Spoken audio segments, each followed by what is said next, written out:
Ayant recouvré la totalité des statuettes gargosiennes, le druide Edmond sans racine a procédé au rituel visant à purifier la forêt des sanglots. Il s'est avéré être un vampire qui convoitait l'apparat de Corneciel, la licorne. Il semble désormais à même d'étendre son malveillant contrôle sur les âmes, quittant les bois pour attaquer les villageois. Qui aurait pu soupçonner le sage et bienfaisant druide d'avoir été transformé en informe vampire?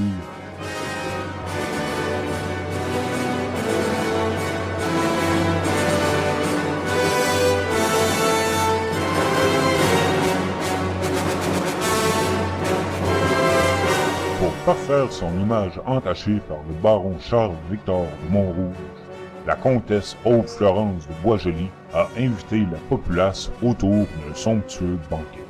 Maintes tentatives pour s'arroger les faveurs de la dame ont été entreprises.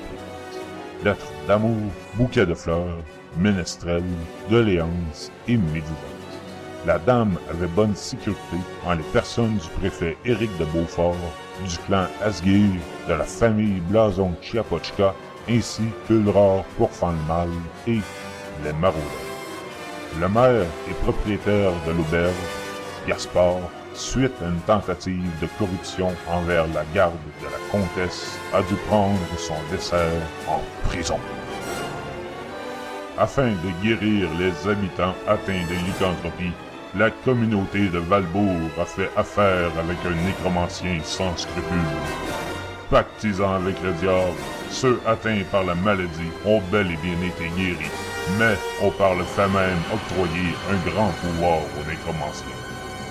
Ce dernier les a remerciés en leur envoyant des vagues de morts vivants, plus sanguinaires qu'à l'ordinaire. Ayant troqué un mal pour un autre, qui mettra fin aux agissements de ce néfaste Forban?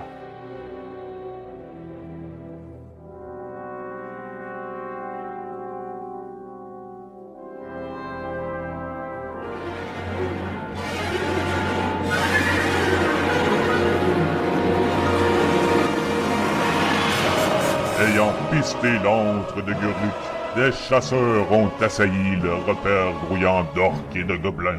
Ils ont ainsi pu mettre un terme au mois de pillage et de rapine perpétué par ces vermines sanguinaires.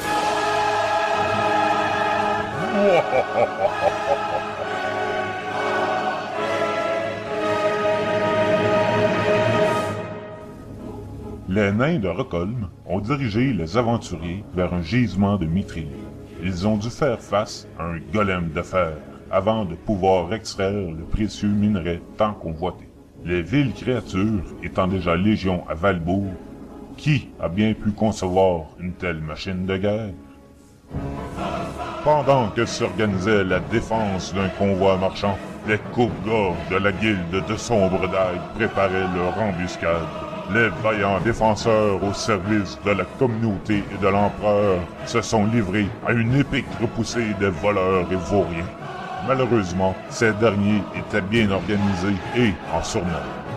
Un premier convoi marchand est tombé aux mains des brigands. La populace devra affronter une période de disette concernant certaines denrées. Les équipages aux ordres des capitaines Blackwell et Samhain ont affronté un kraken d'eau douce, ainsi que nombre de murlocs dans les eaux troubles et profondes du lac. Ils n'ont malencontreusement pas eu la chance d'extirper les trésors des sombres abysses.